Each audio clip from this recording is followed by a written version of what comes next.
दोस्तों नमस्कार, स्वागत है आपका यूट्यूब चैनल एबी टेक में।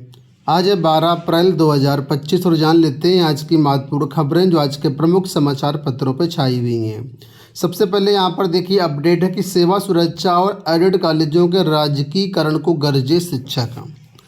उत्तर प्रदेश माध्यमिक शिक्षक संघ ठकुराई गुट का 2 दिनी प्रांतीय महाधिवेशन एवं शैक्षिक विचार गोष्ठी शुक्रवार को केपी कम्युनिटी सेंटर में शुरू हुई।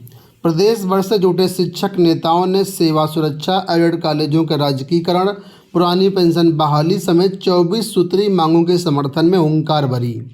मुख्य अतिथि कैबिनेट मंत्री नंद गोपाल गुप्ता नंदी ने कहा कि ये अत्यंत चिंता की बात है कि देश के सभी नागरिकों को एक समान शिक्षा क्यों नहीं मिल पा रही है। मंत्री ने भरोसा दिलाया कि शिक्षकों की मांगें पूरी करवाने के लिए मुख्यमंत्री योगी आदित्यनाथ शिक्षा विभाग के सभी अफसरों के साथ संगठन की बैठक करवाएंगे। विशिष्ट अतिथि एमएलसी देवेंद्र प्रताप सिंह ने कहा कि पूरे देश में वन नेशन वन इलेक्शन की व्यवस्था होनी चाहिए। जब केंद्र सरकार एक चुनाव की बात करती है तो कानून बनाने के बावजूद आज गरीब से लेकर के अमीर सभी बच्चों को एक समान शिक्षा क्यों नहीं दी जा रही है।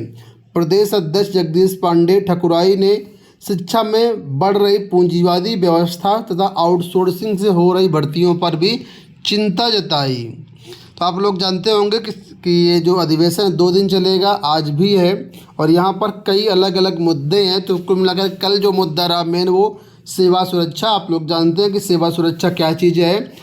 पहले टीजीटी पीजीटी की जो भर्तियाँ होती थी वो चयन बोर्ड से होती थी और नियम ये था कि कोई भी मैनेजर बिना चयन बोर्ड की परमिशन के टीजीटी पीजीटी शिक्षक को नौकरी से नहीं निकाल सकता था, ठीक है। लेकिन जब अभी हाल ही में आप जानते 2-3 साल पहले चयन बोर्ड भंग कर दिया गया और नया शिक्षा सेवा आयोग बना दिया गया, तो नए शिक्षा सेवा चयन आयोग में इस तरह की कोई व्यवस्था नहीं है। मैनेजर चाहे तो खुद निकाल सकता है डीआईओएस के जस्ट एक सूचना से।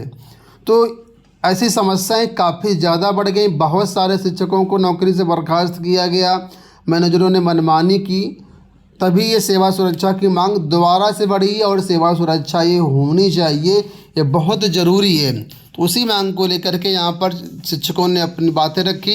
इसके साथ ही एडेड कॉलेजों को राजकीकरण भी करने की मांग की। दूसरी देखिए जो अपडेट है कि बेसिक शिक्षकों को स्थानांतरण के लिए पंजीकरण का 20 तक मौका। बेसिक शिक्षा परिषद के शिक्षकों को पारस्परिक अंतः जनपदीय एवं अंतर जनपदीय स्थानांतरण दिए जाने के लिए पंजीकरण प्रक्रिया के अंतिम दिन तिथि और बढ़ा दी गई। इसके अलावा जो शिक्षक ऑनलाइन पंजीकरण नहीं कर पाए वो अब बड़ी तिथि 20 अप्रैल तक पंजीकरण करा सकेंगे। इसके साथ ही जिन शिक्षकों के पंजीकरण में गड़बड़ी हो गई उनको पंजीकरण रीसेट कर इस अवधि में पुनः पंजीकरण करने का मौका दिया गया है। तो आप लोग जानते हैं परिषदीय विद्यालयों में ट्रांसफ़र के लिए आवेदन चल रहे हैं, उसी से जुड़ी हुई यहाँ पर अपडेट है, आपकी डेट बढ़ा दी गई है। यहाँ देखिए अपडेट है कि ड्राइविंग टेस्ट के बाद 32 हुए चयनित। उत्तर प्रदेश राज्य सड़क परिवहन निगम रोडवेज ने सिविल लाइंस में संविदा चालकों की भर्ती के लिए 2 दिवसीय रोजगार मेले की शुरुआत की। पहले दिन कुल 86 अभ्यर्थियों ने आवेदन किया, जिसमें से 32 को चयनित कर ड्राइविंग प्रशिक्षण के लिए कानपुर भेजा जाएगा। भर्ती प्रक्रिया सिर्फ कागजी दस्तावेजों तक सीमित नहीं रही। परेड ग्राउंड में बाकायदा अभ्यर्थियों को बसें चलवा करके उनके व्यवहारिक योग्यता की परख की गई। उनसे रिवर्स गियर, वाहन नियंत्रण, इमरजेंसी में लिए जाने वाले निर्णय जैसे सवाल पूछे गए और 3 से 5 किलोमीटर तक बस चलवा करके ड्राइविंग टेस्ट लिया गया। सख्त मानकों के चलते कई आवेदक पहले चरण में ही झट गए, जिसमें से अधिकतर के पास वैध भारी लाइसेंस या अपेक्षित 3 साल का अनुभव नहीं था। तो कुल मिलाकर के यहाँ पर ये जो अभ्यर्थी हैं इसमें से 32 अभ्यर्थी चयनित किए गए हैं ड्राइवर के लिए। यहाँ देखिए अपडेट है कि आरओ पेपर लीक के आरोपियों को भेजा जेल। लोक सेवा आयोग की ओर से 11 फरवरी 2024 को आयोजित समीक्षा अधिकारी सहायक समीक्षा अधिकारी की प्रारंभिक परीक्षा पेपर लीक मामले में गिरफ्तार दोनों आरोपियों को शुक्रवार को पुलिस ने जेल भेज दिया। इसके पहले सिविल लाइंस थाने में दोनों के खिलाफ लिखापढ़ी की गई, फिर न्यायालय में पेश किया गया। तो आप लोग जानते हैं इसमें लगातार जो संदिग्ध हैं, जो आरोपी है, गिरफ्तार हो रहे हैं और जैसे जैसे गिरफ्तार होते हैं सबके ऊपर कार्रवाई हो रही है। अगली अपडेट देखो यहाँ पर है कि सिपाही भर्ती JCT 17 जून, प्रशिक्षण 21 जुलाई से। सिपाही नागरिक पुलिस के 60,244 पदों पर सीधी भर्ती परीक्षा में चयनित अभ्यर्थियों का प्रशिक्षण जून महीने शुरू हो जाएगा। इससे पहले 22 अप्रैल से सभी चयनित अभ्यर्थियों का चयनित सत्यापन और चिकित्सा परीक्षण कराया जाएगा। DGP मुख्यालय में IG स्थापना ने इसका विस्तृत कार्यक्रम जारी कर दिया है। IG स्थापना द्वारा सभी पुलिस कमिश्नर और जिलों के कप्तानों को भेजे पत्र में जो है अभ्यर्थियों का चिकित्सा परीक्षण और चयनित सत्यापन का कार्य पूरा होने के बाद 17 जून से जिलों में चयनित अभ्यर्थियों का सामान्य प्रशिक्षण कराया जाएगा, जिन्हें उन्हें पुलिस के कामकाज आदि के बारे में बताया जाएगा। इसके अभ्यर्थियों को ठहरने की व्यवस्था करने को कहा गया। तत्पश्चात 21 जुलाई से सभी अभ्यर्थियों को प्रशिक्षण केंद्रों में भेज दिया जाएगा, जहां पर उन्हें 9 महीने का प्रशिक्षण दिया जाएगा। तो आप सभी के लिए अपडेट देखिए, यहाँ पर है कि प्रशिक्षण आपका 21 जुलाई से शुरू होगा और 17 जून से आपका जो है JCT शुरू होगा। एक बड़ी अपडेट शिक्षक भर्तियों को लेकर के आपके सामने है कि अब राजकीय के नियमों से एडेड कॉलेजों में होगी भर्ती। यूपी बोर्ड ने शैक्षिक योग्यता में संशोधन का भेजा प्रस्ताव। उत्तर प्रदेश के 4,512 सहायता प्राप्त हाई स्कूल और इंटर कॉलेजों में TGT PGT की भर्तियां अब राजकीय विद्यालयों के चयन नियमावली के आधार पर करने की तैयारी है। एक ही बोर्ड के स्कूलों में 2 अलग अलग संस्थाओं में विभिन्न शैक्षिक योग्यता के आधार पर भर्ती कारण विवाद की स्थिति बनी रहती है। इसे दूर करने के लिए यूपी बोर्ड ने शासन को प्रस्ताव भेजा है। 100 साल से अधिक पुराने इंटरमीडिएट शिक्षा अधिनियम 1921 के आधार पर TGT PGT करने की बजाय राजकीय विद्यालयों में LT ग्रेड और GIC प्रवक्ता की भर्ती नियमावली को अपनाया जाएगा। वर्तमान में राजकीय विद्यालयों की LT और GIC प्रवक्ता उत्तर प्रदेश लोक सेवा आयोग के माध्यम से होती है, जबकि एडेड कॉलेजों में TGT PGT भर्ती की जिम्मेदारी नवगठित उत्तर प्रदेश शिक्षा सेवा चयन आयोग को मिली है। नए आयोग के गठन से पहले उत्तर प्रदेश माध्यमिक शिक्षा सेवा चयन बोर्ड TGT PGT की परीक्षाओं का आयोजन करता था और छात्रों का चयन करता था।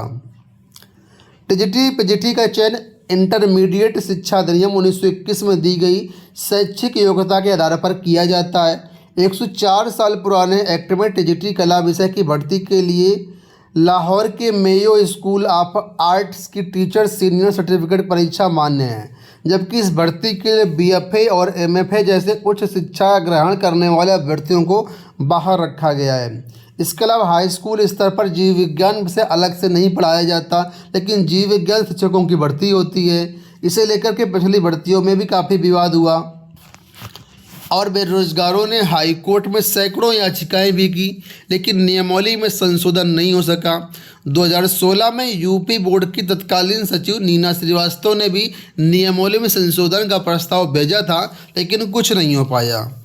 दूसरी ओर राजकीय विद्यालयों की LT ग्रेड और GIC प्रवक्ता भर्ती नियमावली हाल ही में ही संशोधित की गई है।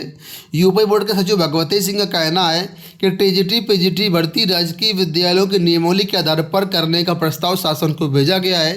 मंजूरी मिलते ही उत्तर प्रदेश शिक्षा सेवा चयन आयोग को सूचना दे दी जाएगी। तो कुल मिलाकर के अब जो 104 साल पुरानी भर्ती नियमावली है वो एक तरीके से रद्द हो जाएगी और नई नियमावली जो कि GIC LT वाली है उसी से भर्तियां कराई जाएंगी।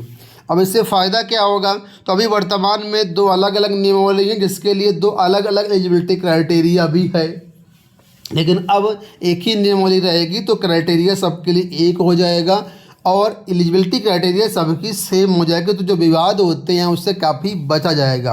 हालांकि यहाँ पर बहुत से अभ्यर्थियों को झटका भी लगेगा। जैसा कि आप लोग जानते हैं, सबसे ज़्यादा झटका लगेगा TGT कला वाले अभ्यर्थियों को, क्योंकि TGT PGT में TGT कला के लिए जो एलिजिबिलिटी क्राइटेरिया है वो 12th में अगर आपने प्राविधिक कला पढ़ा है और ग्रेजुएशन किया हुआ है तो आप शामिल हो सकते हैं इस भर्ती में, आप टीचर बन सकते हैं। लेकिन जब नई नियमावली लागू हो जाएगी तो यहाँ पर ये एलिजिबिलिटी मान्य नहीं होगी, यानी कि कला टीचर बनने के लिए आपको कला में स्नातक करना पड़ेगा और इसके साथ ही B.Ed भी करना पड़ेगा। अभी वर्तमान में TGT कला के लिए B.Ed की कोई ज़रूरत नहीं है। ऐसे ही बायोलॉजी को लेकर के यहाँ पर कुछ विवाद था, आपने देखा होगा। संगीत वगैरह विषय को लेकर के विवाद था, हिंदी में लेकर के विवाद था। तो ये सब विवाद समाप्त हो जाएंगे और जितने भी LT वाले रूल्स हैं वही सारे रूल्स आपके यहाँ पर लागू होंगे। तो फिलहाल इसके लिए प्रस्ताव भेजा गया है, प्रस्ताव पास होने के बाद ये चीज़ें लागू हो जाएंगी। तो इसके लिए आप लोग तैयार रहिए। राजकीय विद्यालयों में 9043 पदों का अध्याचन ऑलरेडी पहुँच चुका है और इसकी जल्द से जल्द भर्तियाँ कराए जाने की उम्मीद जताई जा रही है। दोस्तों, ये हो गई आज की सारी सूचनाएं। इस वीडियो में इतना ही। धन्यवाद।